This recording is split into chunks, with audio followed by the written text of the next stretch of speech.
خداوند کے زندہ اور پاک کلام میں سے واعظ کی کتاب، اس کا چھٹا باب۔ ایک زبونی ہے جو میں نے دنیا میں دیکھی، اور وہ لوگوں پر گراں ہے۔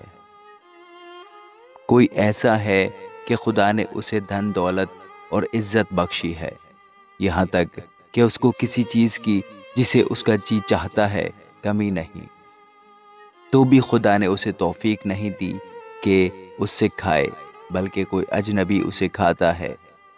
یہ بتلان اور سخت بیماری ہے۔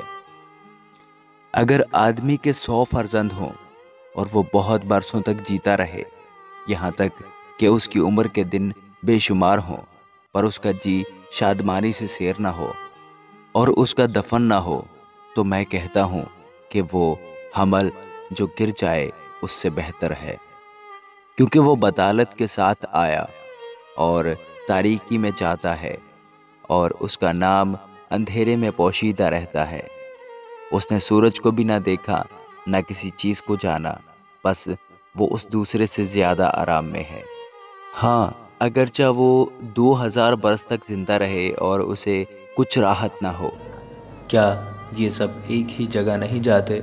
آدمی کی ساری محنت اس کے منہ کے لیے ہے، تو بھی اس کا جی نہیں بھرتا، کیونکہ دانشمند کو احمق پر کیا فضیلت ہے، اور مسکین کو جو زندوں کے سامنے چلنا جانتا ہے کیا حاصل ہے۔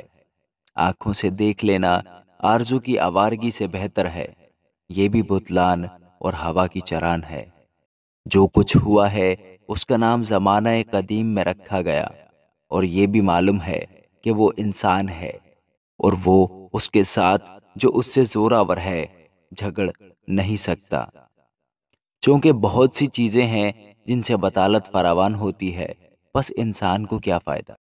کیونکہ کون جانتا ہے کہ انسان کے لیے اس کی زندگی میں، یعنی اس کی باطل زندگی کے تمام ایام میں، جن کو وہ پرچھائی کی مانند بسر کرتا ہے، کون سی چیز فائدہ مند ہے؟ کیونکہ انسان کو کون بتا سکتا ہے کہ اس کے بعد دنیا میں کیا واقعہ ہوگا؟ آمین۔